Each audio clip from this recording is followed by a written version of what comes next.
abrissem as Bíblias de vocês, no texto que vai aparecer aí, e nós vamos meditar um pouco nesse tema, né? A maior necessidade de um discípulo comissionado. Qual seria, doutora, a maior necessidade de um médico? Cada área tem uma grande necessidade, né? Olha, para um jogador de futebol, isso aqui não pode faltar. Entendeu? Tem que ter um centro de excelência, de treinamento? Tem. Só ir lá no Ninho que vocês vão ver lá um centro de referência. Tem que ter. Entendeu? O que um pastor precisa? Uma vez eu fui para um concílio com o meu mentor, já contei isso aqui várias vezes. E chegou lá na hora do concílio, do exame, o candidato não sabia recitar, sabe o quê? João 3,16. E não era por nervosismo, porque eu fico nervoso. Estou aqui com um medo danado, uma angústia danada aqui, olhando para essa festa toda bonita aqui, dá nervoso, está aqui, é um nervosismo, mas ele não conseguia citar João 3,16. Meu mentor foi embora e eu fui junto. Não dá, isso aí é básico, né? Básico para um cristão recitar João 3,16. Então, qual a maior necessidade, né? A maior necessidade de um discípulo comissionado. Não é de um discípulo qualquer, é de um discípulo comissionado. Olha só, não é de um discípulo da igreja, não, alguém que tem uma missão, que foi enviado. E nesse sentido é apóstolo, é missionário, de enviado para representar alguém. Então, vamos pensar um pouco nisso e gravem esse texto. Mateus 10. Pode deixar aberto em Mateus 10. Eu vou ler agora aqui o verso 1.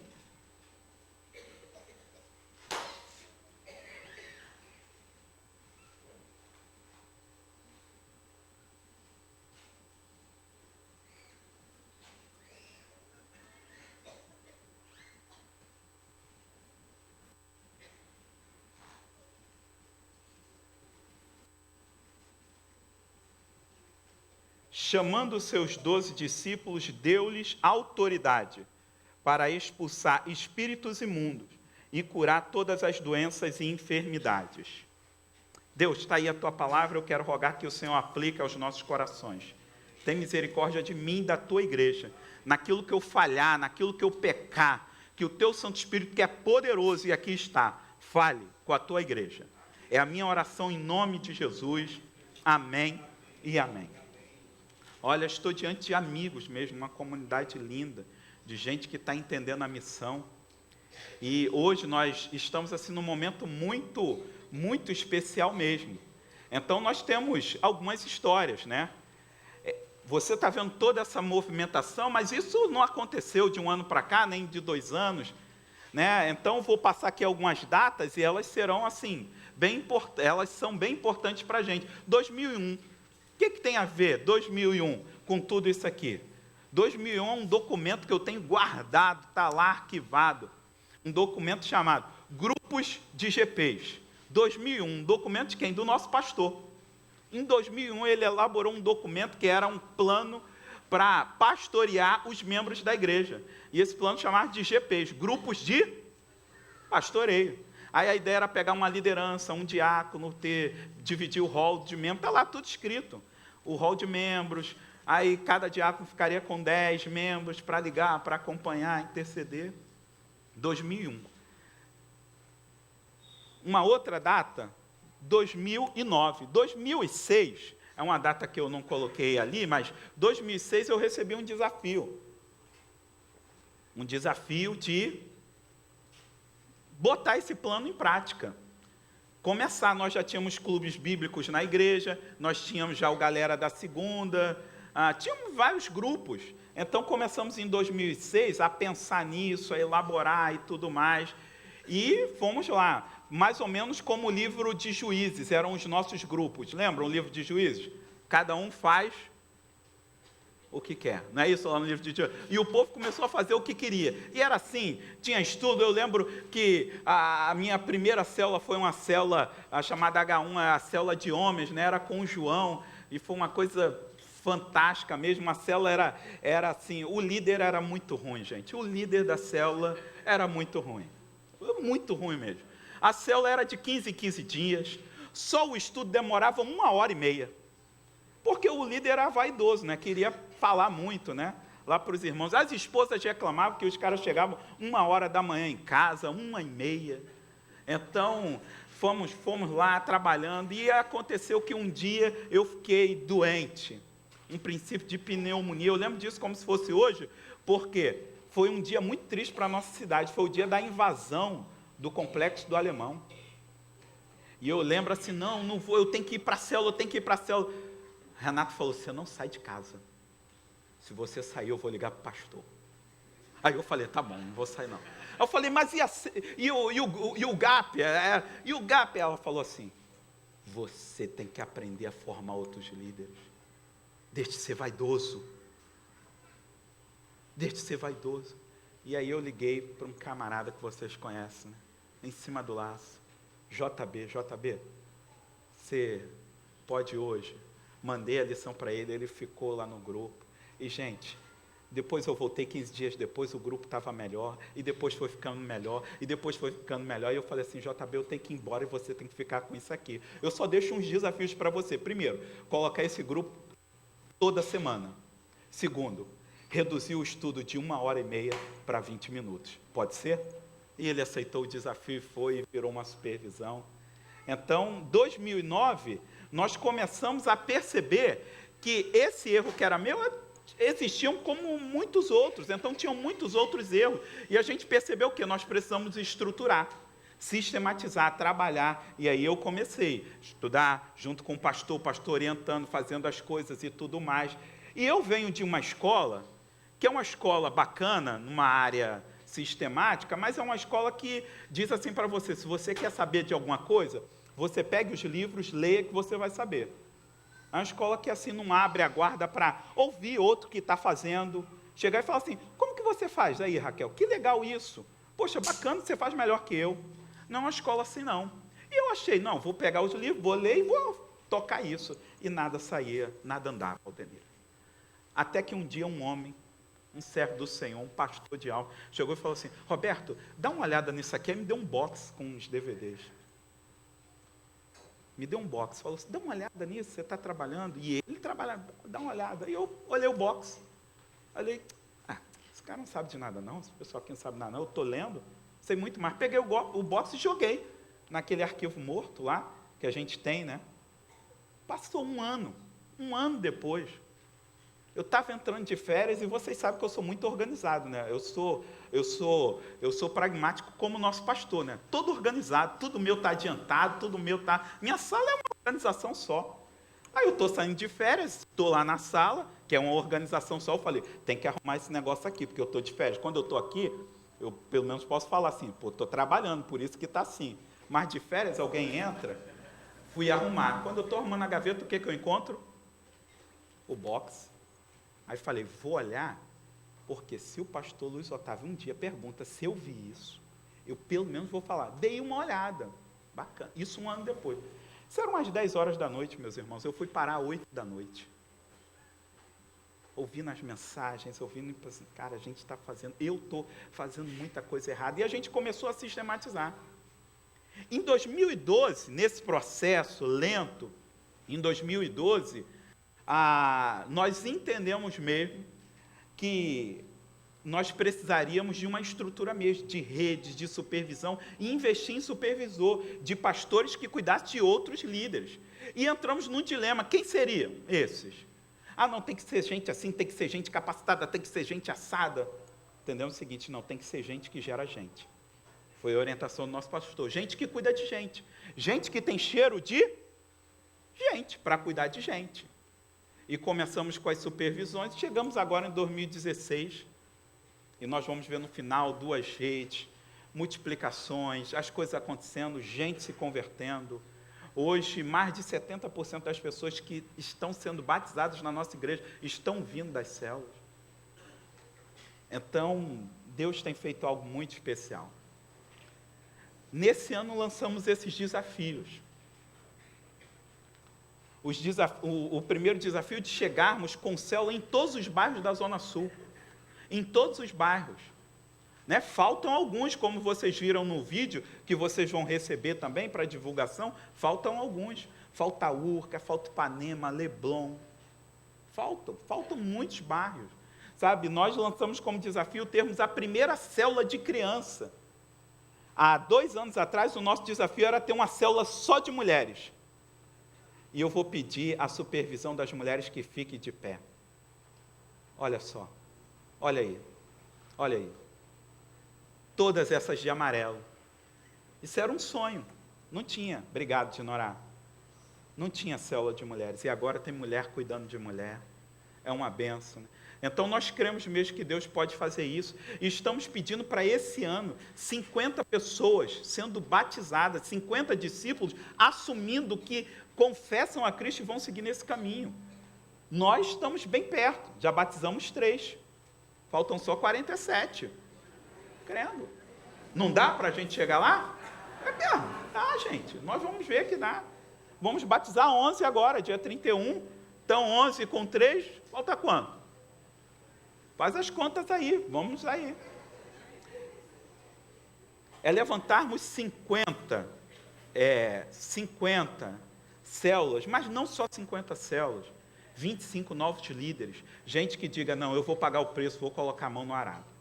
Por isso que nós estamos lançando as 4 estações. O que são as 4 estações? Um programa para direcionar as células. Então, as estações começam agora, aqui no aniversário da igreja. É a estação do cultivo, né? Vamos depois para a estação do cuidado, a estação do crescimento da colheita.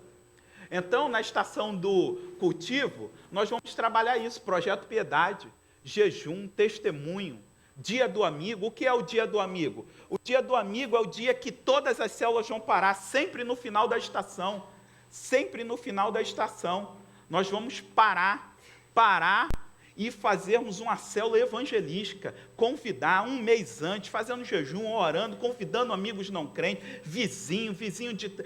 amigo de trabalho, parente.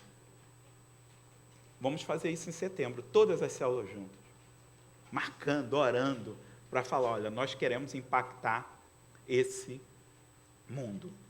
Então, para entendermos melhor isso, eu vou chamar aqui algumas pessoas para testemunharem, antes de chegarmos na estação do cuidado. Convido aqui o Eduardo Canastra. Vem aqui, Dudu é líder de célula. Tem sido uma bênção mesmo aqui em nossa comunidade.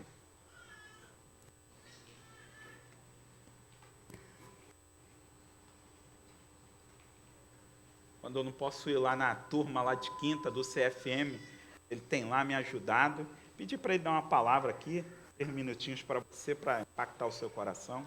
Vão ser só 3 minutinhos. Eu vou dar 2 palavras. A primeira é lá da nossa célula. Vocês viram aqui que o objetivo é a gente batizar 50 pessoas esse ano, né?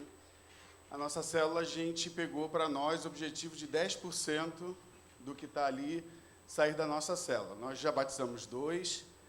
Agora, dia 31, a gente batiza 3 e a gente está trabalhando para batizar mais 2 até o fim do ano. 10% vem da nossa célula. Amém. Olha aí.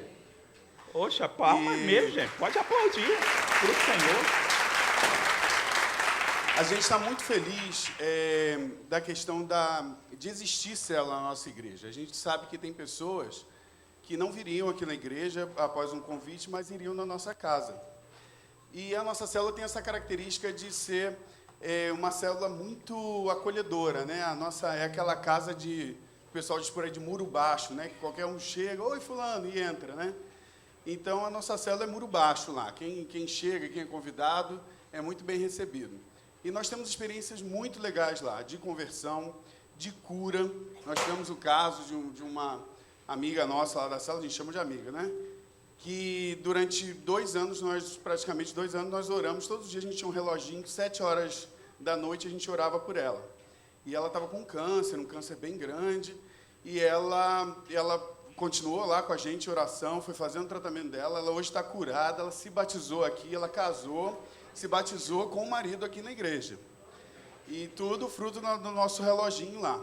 a gente costuma dizer que tudo que a gente pede lá acontece, né? Então, Amém. tem que tomar cuidado com o que pede. E a outra coisa, eu queria falar sobre a estrutura que a gente tem, né, de células aqui na igreja, a questão da supervisão. Gente, vocês têm que ser supervisionados pelo João Marcos. Vocês conhecem ele, né? João Marcos. João Marcos, fica de pé aí, João Marcos, por favor. Pastor O pessoal... aplauso. É um servo mesmo. O pessoal diz que o pastor Luiz Otávio é a pessoa mais parecida com Jesus aqui da igreja, né? O João Marcos está no caminho, gente. Amém. Dizem, eu não acredito, mas dizem que o João Marcos um dia se irritou. Foi no banheiro do trabalho e quebrou um lápis. Foi assim, maior... Gente, vocês vão ver ele sempre assim, ó. Ele deve tomar remédio para pressão, porque ele está sempre... E é muito bom a gente saber que pode contar com o líder. Faz uma diferença muito grande. O líder é um conselheiro, é um mentor. E, acima do João, tem outro líder que a gente também dá muito valor. A gente fica muito feliz de ter essa liderança. E a juventude está em muito boas mãos. A nossa célula é muito abençoada. A gente já multiplicou. Éramos lá na rua República do Peru. Depois nós multiplicamos. Hoje estamos na Santa Clara e na Nossa Senhora de Copacabana, ali perto da Renner. E existe uma possibilidade, se continuar tudo indo bem, da gente ainda multiplicar esse ano de novo. Amém. Vamos ver. Então, a gente tem ficado muito satisfeito que os amigos têm chamado os amigos e a célula cada dia cresce mais. Nossa célula tem uma característica que são jovens um pouquinho mais velhos, né? Lá pelos 30, e 30 a mais, né? E a gente tem uma possibilidade de trocar alguns papos ali, falar de alguns assuntos que são muito interessantes para nós, porque por causa da idade do pessoal, a maturidade pessoal do pessoal da nossa célula, Deus me abençoou, viu? Porque tudo que eu coloco lá, o pessoal entende, o pessoal faz. Eu peço para o pessoal orar, eu recebo mensagem de gente orando nas horas mais doidas, né? O pessoal ora mesmo. Então, isso como líder, me deixa muito feliz, muito satisfeito. E vamos ver se a gente realmente cumpre o nosso objetivo dos 10%. Amém, amém. Deus abençoe, Dudu. Gente, uma bênção mesmo. A próxima estação, ali saiu, problema aí de fonte, é a estação do cuidado, outubro, novembro e dezembro. É a época que a gente vai trabalhar discipular, trabalhar integração na igreja, aquele que chegou, integrar, participar das programações, é o batismo. E, no final da estação, aproveitando o mês de dezembro, fazer uma ceia ali com a célula, convidar os vizinhos, os amigos. Então, todo mundo, no final da estação, fazendo o dia do amigo. Beleza, líderes? Então, no final da estação, nós vamos fazer o quê? O dia do amigo, alcançar mesmo os perdidos. A próxima estação é a estação do crescimento. Mas agora eu vou convidar aqui uma outra líder para dar um testemunho, convidar aqui a Esther. Vem cá, Esther Valente. Uma serva mesmo de Deus que tem sido assim, uma bênção mesmo. Ao Senhor para me trazer aqui à frente, né? Eu costumo dizer que lá em casa o pastor é aquele ali. Quem tem o dom da palavra é ele. Mas realmente o Senhor colocou assim no meu coração esse amor tão grande por esse trabalho. Queridos, eu sempre trabalhei com crianças, sou professora primária, como se dizia antigamente. E o meu ministério era abençoar a vida das minhas crianças, né? Orava com elas, quando eu podia, que os pais davam abertura, falava de Jesus aos pais também.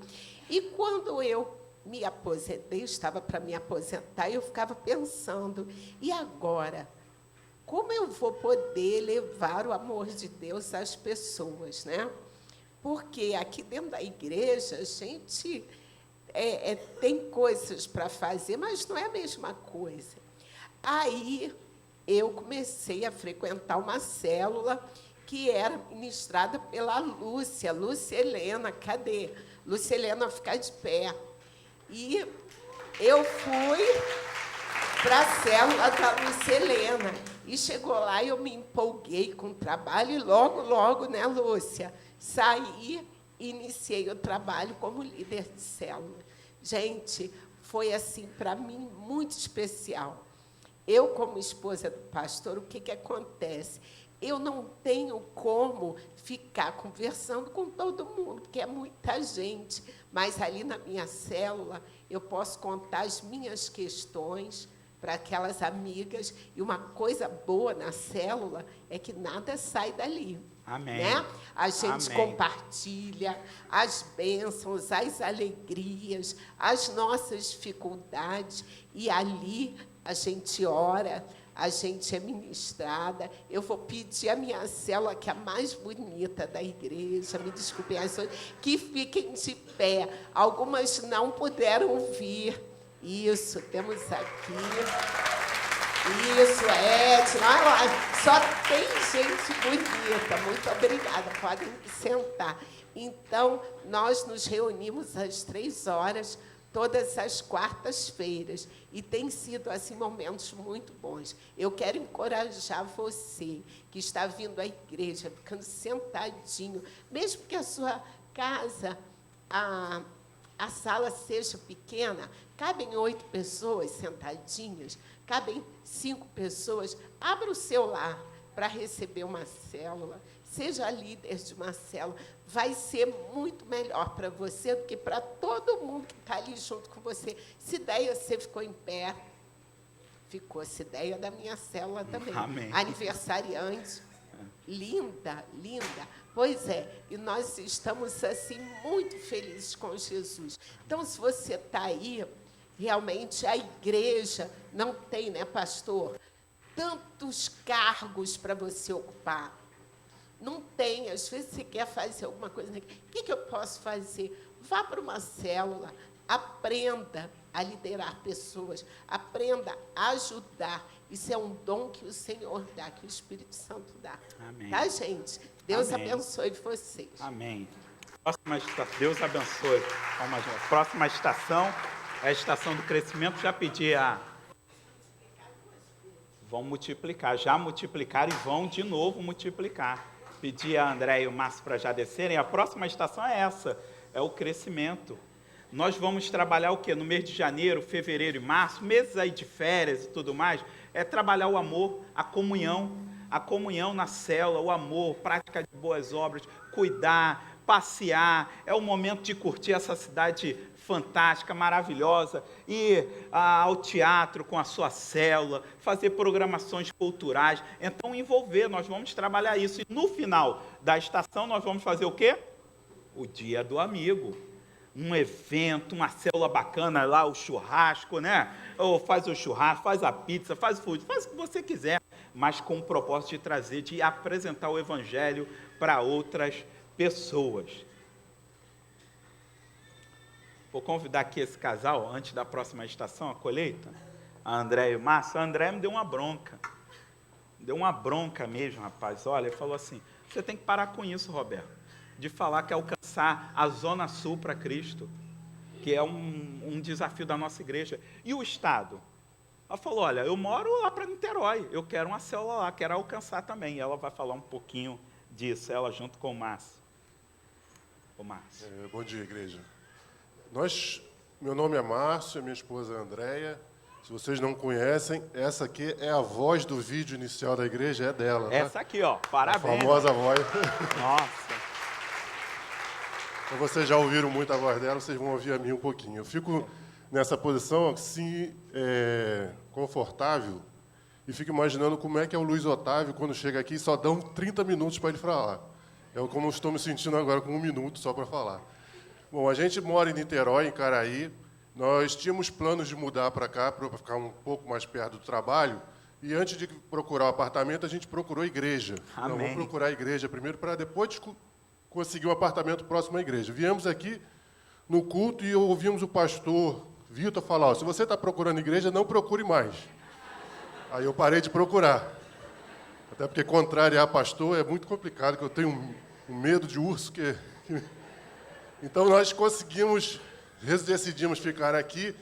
Nesse meio tempo, ato contínuo, nossos 2 filhos, nós temos 3 filhos, 2 deles passaram para a UF. E, com isso, a gente resolveu não mudar mais para cá. Mas já estávamos contaminados com o vírus da PIBCOP, então não conseguimos mais sair daqui. Então, por isso que nós paramos aqui. A nossa célula lá começou há pouco tempo, nós só temos 2 semanas de célula, e a célula está bombando. Só tem nós 2. Amém.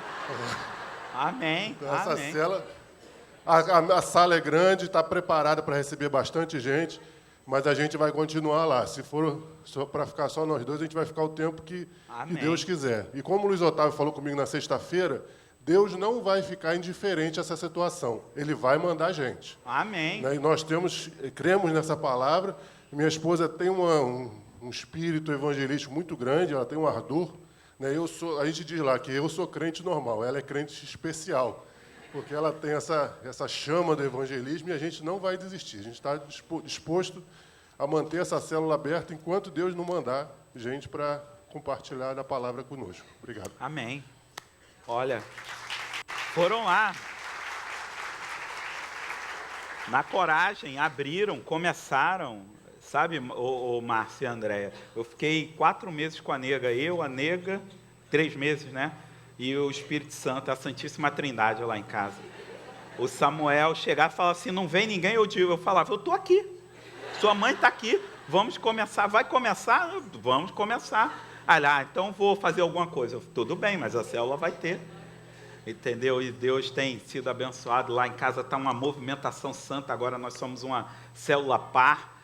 Então os homens vão para o quarto comigo, tem que virar a cama, levantar, acordar cedo. 1h da manhã a gente está lá arrumando. Tem que ajudar lá, nega. Então estou lá, de manhã acordo para passar pano. Mas olha, como tem sido bom.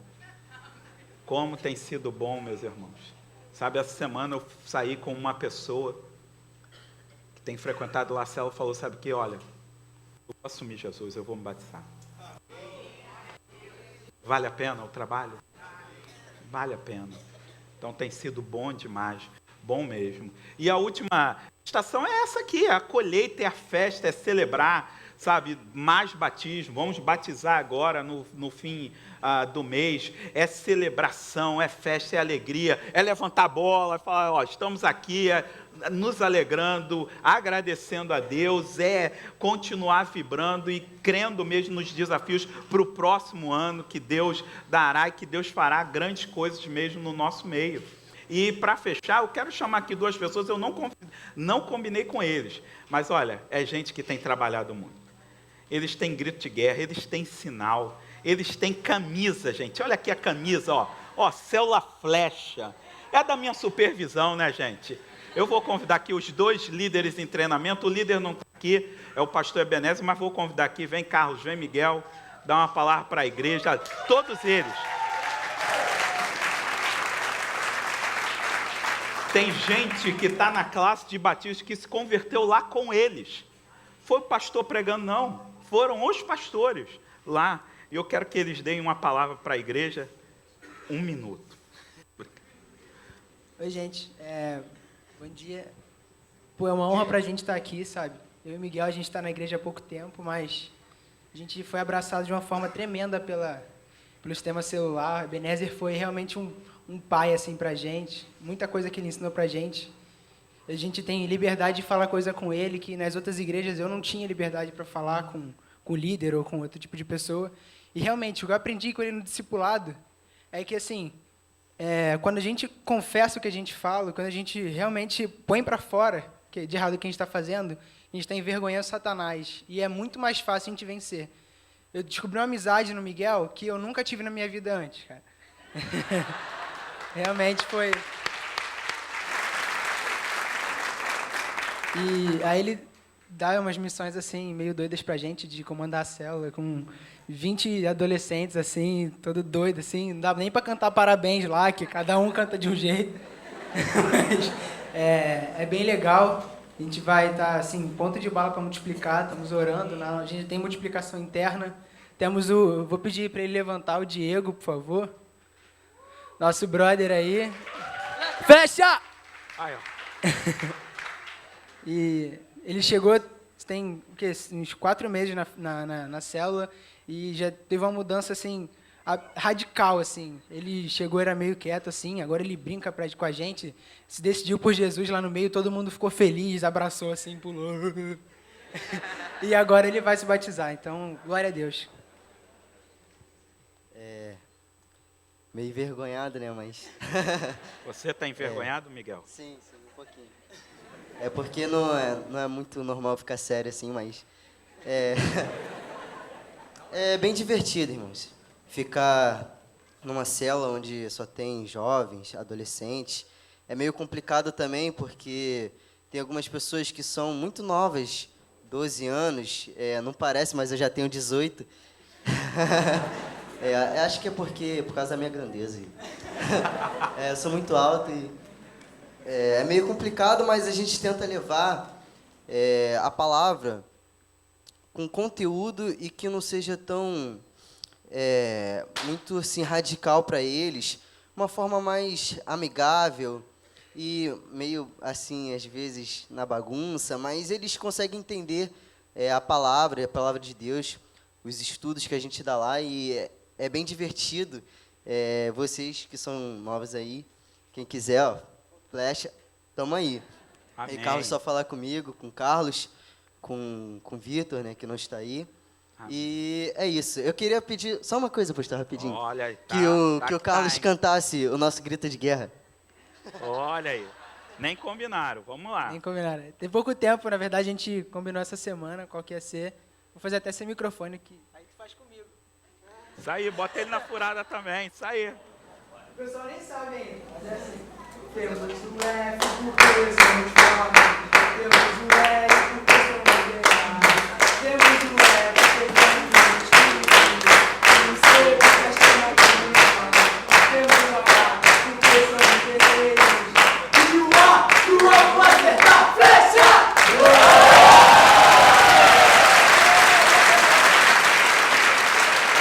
Nossa, parabéns, olha. Deus abençoe. E eles têm uma meta lá. Sabe qual é a meta deles? Não é serem uma supervisão, não. Eles querem ser uma rede. Uma rede de adolescentes aqui na Zona Sul do Rio de Janeiro. Com milhares. Deus pode fazer isso? Você crê? Eles estão crendo. Então, gente, números da PIBCopa. Antes de falarmos de números, gente, a gente precisa trabalhar esse negócio aqui. A numerofobia. Porque nós que somos históricos, nós temos um problema com números. A Bíblia não tem problema com números, mas nós temos. A Bíblia tem até um livro chamado... Você lê o livro de Atos e fala, 5.000 se converteram, 3.000 se converteram, mas nós temos. Eu lembro, quando eu cheguei a essa igreja aqui, eu fiquei assustado, porque o pastor chamava as pessoas para virem à frente e ficar aqui no momento do dízimo. Porque mexer com dízimo, essa coisa na igreja histórica, eu vim de uma igreja que a gente dava o dízimo quase escondido, né? Jogava e corria, para ninguém ver, ficar à frente para orar. Então a gente tem esse problema. De fato, essa questão com os números são complicados. Mas nós não podemos ter numerofobia, o medo de números. Nós lançamos alvos, mas isso não é mercado financeiro que a gente impõe metas para as pessoas.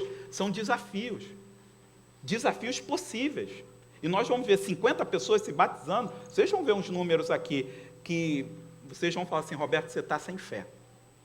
Vamos para frente, com mais força. Com essa questão de número, nós temos que ter medo também e trabalhar essa questão da numerolatria. Também não ficar endeusando. Não, é isso. Não, nós queremos o que o Senhor tem para a gente. Aquilo que Ele tem para a gente, nós queremos. Se Ele tiver milhares, queremos. Se 2 ou 3 estiverem reunidos, também queremos, porque lá Ele estará. Então, vamos caminhando nisso aí, né? Dia de festa e multiplicação. Em 2015, nós viramos com 36 células, 2 redes. Está dando para ouvir aí atrás? Tá, né? 2 redes, 7 supervisões, né? Cada supervisor fica aí, o certo é ficar no máximo com 4 células, mas nós temos supervisor com 7 células, e mais ou menos 50 líderes, né? Hoje, né, nós temos 44 células, são 2 redes, 7 supervisões, mas esse semestre a gente está aí para multiplicar mais 2 supervisões, mais 2 líderes de líderes que vão cuidar de mais 4, de mais 5. São já 65 líderes e o 11 mais 3 é o número de batismo, né? Já batizamos ali, vamos batizar esse mês 14 pessoas. Já batizamos 3 e vamos batizar mais 11 no fim desse mês. Então, esses são os números da PIBCOPA. Mas eu quero apresentar alguns números para vocês. E agora, números da nossa região. Entendeu, André? Desculpa, mas vamos bater na Zona Sul, porque, irmãos, nós temos um desafio com essa região. Então, vamos ver alguns números da Zona Sul. Alguém sabe o que significa esse número? 1.100.000, mas vocês sabem o que ele representa? A população da Zona Sul do Rio de Janeiro. Da Glória São Conrado. 1.100.000 pessoas. Guarda esse número. 1.100.000 pessoas. Se juntar com o centro, dá 1.300.000 pessoas. Sabe esse número? Alguém sabe o que representa esse número? É o IDH, o maior IDH da Zona Sul do Rio de Janeiro. Sabe de que bairro é? Gávea. Isso aí. É o maior IDH. Sabe, o IDH da Gávea é comparado, ao IDH, sabe de onde? É maior que o IDH da Holanda. É comparado ao IDH da Noruega. Para que morar na Noruega? Vai morar na Gávea. E esse número aí, alguém sabe? É o IDH da Rocinha. O IDH da Rocinha é comparado, sabe a qual IDH? Do Gabão. Na mesma região. Um país miserável. A Rocinha, conversa ali, com o doutor. Índice de tuberculose, hanseníase. E as muitas favelas aqui da Zona Sul. E esse número? O que ele representa? 9. O número de instituições de ensino de ponta que tem na Zona Sul do Rio de Janeiro. IME-FGV, a primeira universidade do país, foi fundada aqui na Zona Sul do Rio de Janeiro. Aliás, a cidade do Rio de Janeiro foi fundada onde? Na Zona Sul, na Urca. Por Estácio de Sá. A Zona Sul tem um papel fundamental para o nosso estado e para o nosso país. Sabe, todos os generais que são generais do Exército hoje tiveram que estudar aqui, na Zona Sul do Rio de Janeiro, lá na ESG, na ESEMI. Tem a ESG, tem a Escola Superior Naval, PUC, uma universidade com mais de 200 anos, evangélica, Instituto Bennett. E nós não estamos nesses lugares. Gente que está formando o país, e nós não estamos, intencionalmente. 30 milhões, o que esse número representa? Alguém chuta? 30? 30? Quer chutar? Tem falado para vocês, é melhor arriscar, arrisca. 30 milhões é quanto o tráfico de drogas arrecada por mês na Zona Sul do Rio de Janeiro. Vendendo cocaína, maconha, crack. É a região que mais consome cocaína no Rio de Janeiro. É a Zona Sul do Rio de Janeiro. E nós não nos importamos com isso. Sabe, tem 2 bairros hoje no Rio de Janeiro que eles estão sitiados. Sitiados é o seguinte, tem toque de recolher, 7 horas da noite, não pode sair, não pode andar. Costa Barros e Rocha Miranda. Nem a polícia, nem o BOPE está entrando nesses bairros à noite. E o que a Zona Sul do Rio de Janeiro tem a ver com isso? Nada. A gente financia esse negócio, a nossa região. Sabe quanto custa um FAL no mercado negro? Fuzil automático leve? Sabe quanto custa? R$60 mil.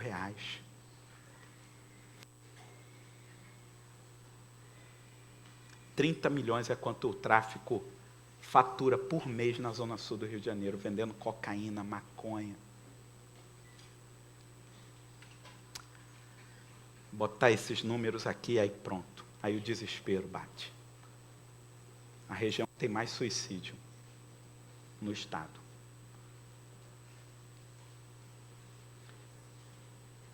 E esse em vermelho? Para mim é o número que mais apavora.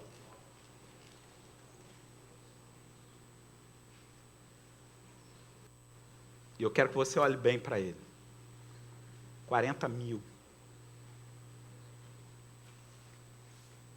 Fazendo muito esforço. Mas muito esforço. Mas muito esforço. Muito esforço.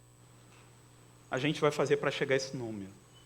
O número de cristãos na Zona Sul do Rio de Janeiro. Mas muito esforço. Cadê Sônia e Zé Carlos? Cadê a Sônia? Está por aqui? Sônia, Zé Carlos, eu contando isso aqui, crendo que na comunidade evangélica da Zona Sul, de onde vocês vieram, lá tem 10 mil membros. Eu querendo assim que lá tenha 10 mil a 15 mil membros. Para a gente chegar a 40 mil.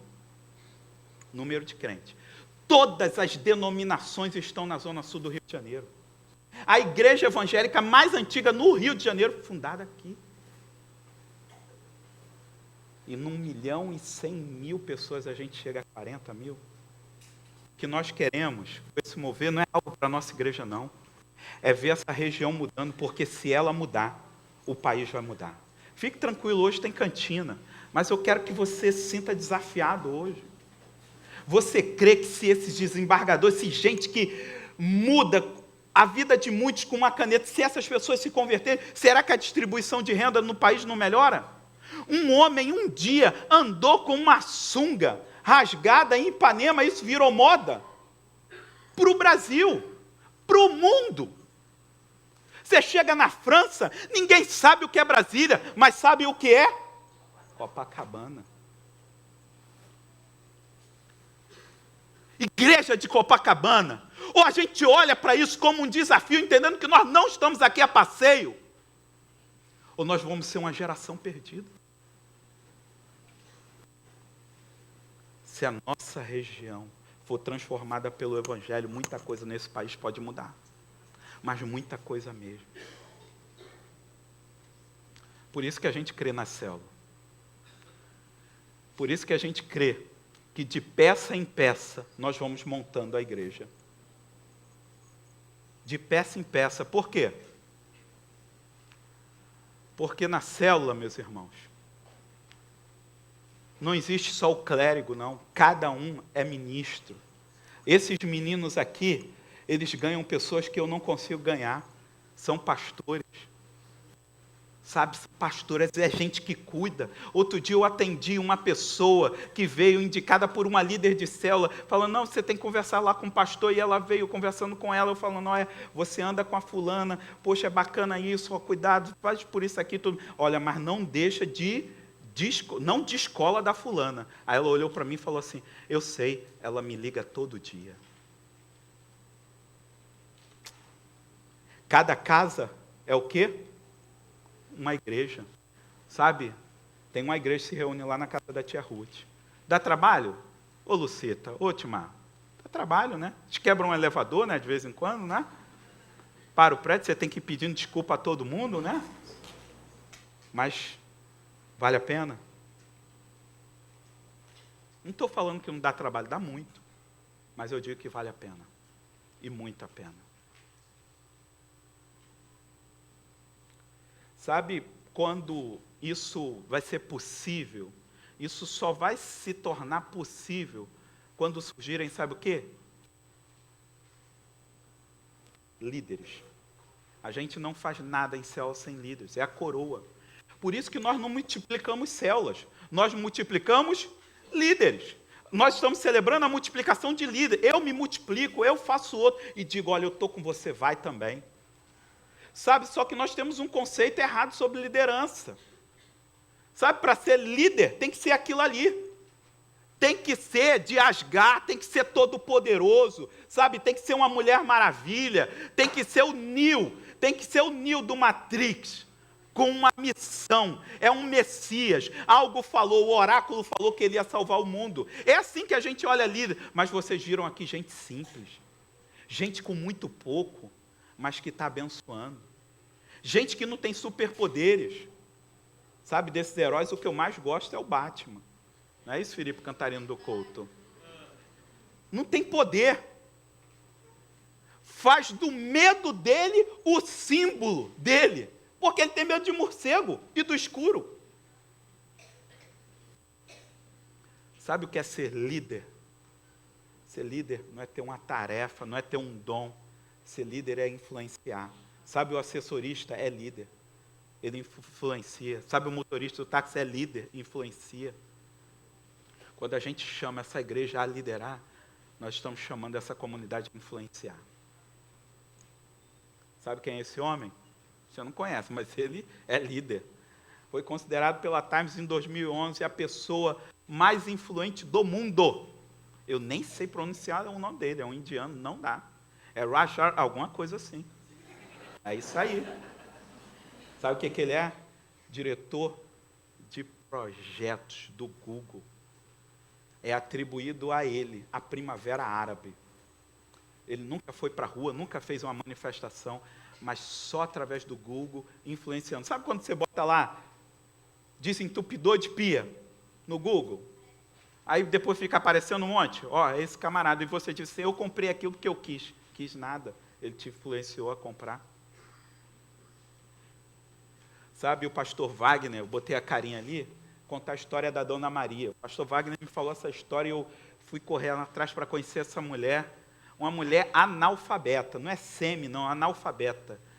Ela olhava isso e via a gente dando testemunho e ela falou, não, eu quero liderar, eu quero impactar. Eu quero impactar. E essa mulher decidiu começar uma célula. Só que ela é analfabeta, fez a escola, o CFM deles lá, ela só ouvia, não lia, ouvia e guardava aquilo. Acompanhou um outra líder em treinamento, aprendeu e começou lá a célula. Sabe como que ela dá a lição? Ela pega a lição, bota a sobrinha dela para ler e fala a lição. Sabe, dela já saíram mais de 30 líderes. É gente que entende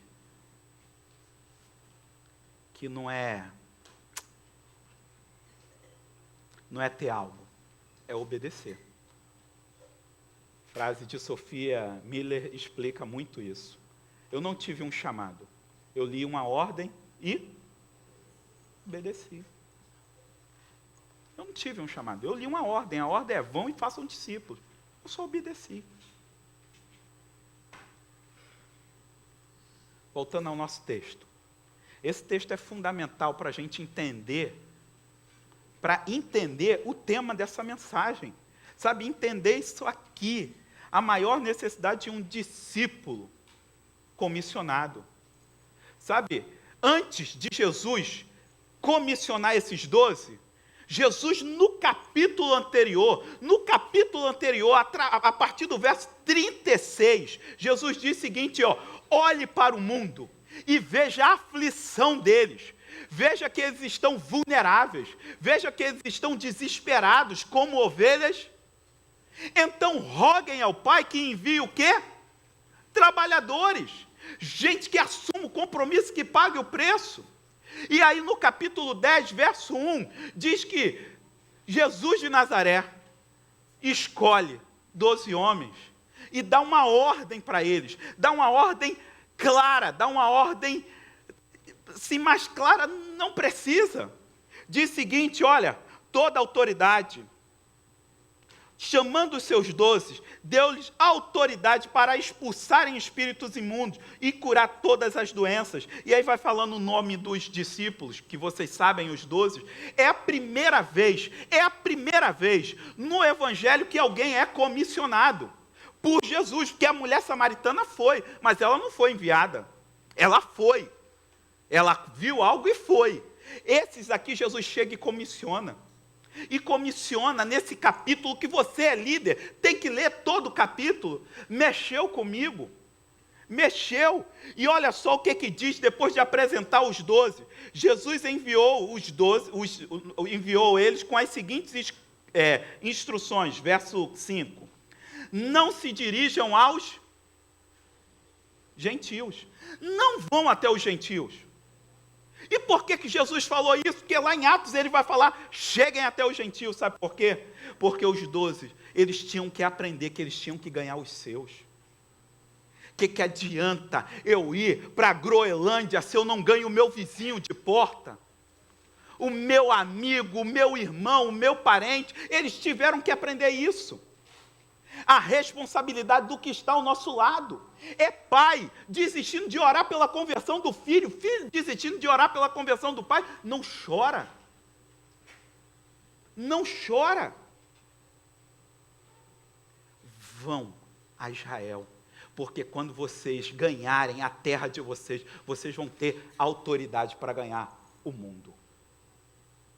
Agora, se a gente não ganha os nossos, a Zona Sul, esse lugar onde Deus plantou essa igreja, que autoridade nós vamos ter para ganhar o Canadá, para ganhar o Iraque, para ganhar o Sudão?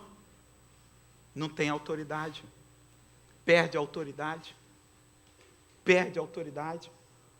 Jesus chega e diz o seguinte para eles, ainda nas instruções: por onde forem, preguem a mensagem. Sabe, meus irmãos, hoje tem muita gente querendo fazer muitas coisas. Ah, eu quero fazer isso. Ah, eu quero trabalhar com aquilo. Ah, eu quero sei o quê. Eu quero falar que o Monte ONG faz um monte de coisa melhor do que a gente. O Greenpeace trabalha melhor que a gente. Médicos Sem Fronteiras trabalha melhor que a gente. Eu não estou falando para a gente não se envolver com isso.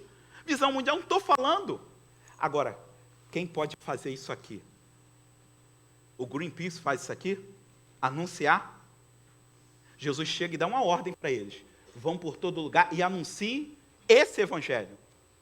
Esse aqui, o reino de Deus chegou. Se arrependam.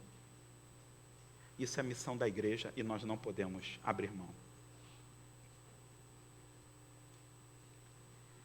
Curem os enfermos, ressuscitem os mortos, purifiquem os leprosos, expulsem os demônios. Vocês receberam de graça? De graça? Jesus diz: olha, eu estou dando algo para vocês. Qual é a necessidade de um discípulo comissionado? Jesus já deu, ele vai mostrar. Eu vou voltar lá para o verso 1. E ele diz: a partir disso, façam, mudem a vida de pessoas, transformem casas, lares. Olha, a autoridade está com vocês, os sinais vão acompanhar vocês. Onde quer que você chegar, eu creio, líder. O sinal vai te acompanhar. Nós não corremos atrás de sinal, mas eles vêm atrás da gente. Eles vêm porque isso é bíblico. E esses sinais vos acompanharão. Mas façam, porque nós recebemos de graça. Não encolha a sua mão. Mas é difícil, é muito difícil. E Jesus diz que sabe. Ele diz, verso 9, perdão. Não levem ouro nem prata, nem cobre, nem cintos. Sabe, a igreja de Cristo que se fia no seu financeiro, aquele que se fia na sua capacidade. Jesus, na primeira comissão, no primeiro comissionamento, Jesus chega e diz: não confiem no ouro. Não entendam, não olhem e digam o seguinte: se nós tivermos um data show, se eu tivesse um violeiro, se eu soubesse cantar, se eu soubesse... Ponha os peixes nas mãos do Senhor, o que você tem. Não confie em ouro. A igreja de Cristo chegou aqui sem ter reserva, sem dinheiro. Mamon não é o nosso Deus. Nós vamos ganhar essa terra pelo poder do Espírito Santo. É pelo poder de Deus. É isso que nós temos que apresentar às pessoas. Sabe, a igreja hoje, ela confia na capacidade dela.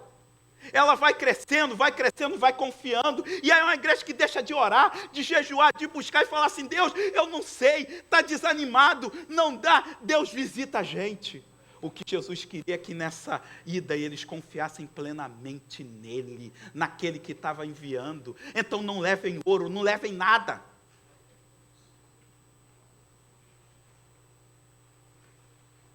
Não levem bolsa, não levem saco, não levem sandálias de sobra, nem bordão, porque eu vou sustentar vocês. Deus chega e diz: pode ficar tranquilo que eu vou cuidar da sua vida. Sabe a aposentadoria? Eu vou cuidar. Sabe os teus filhos, o sustento da tua casa? Eu vou cuidar. Mas se lança nisso crendo. Não seja incrédulo. Eu vou cuidar. Para de se preocupar com as coisas dessa terra. A traça come, o ferrugem corrói. Deus vai cuidar, meus irmãos.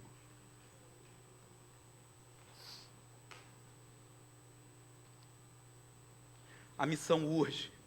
Não perca tempo, ele diz. No povoado que vocês entrarem, se ali vocês forem recebidos, ministrem a paz naquele lugar. Mas ele diz a partir do verso 11, mas se vocês entrarem num lugar que não forem, vão para outro, porque o tempo não pode esperar. É muita gente indo para o inferno. Jesus chega e diz para eles, não fiquem brigando. Ele quer que pinte a porta daquele jeito, dá a porta para ele. Mas vá atrás da ovelha perdida.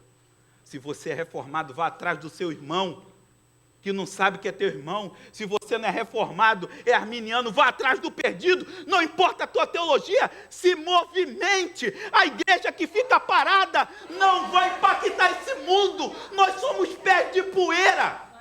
Nós temos que nos movimentar. É ir atrás, não é vinde, é ide.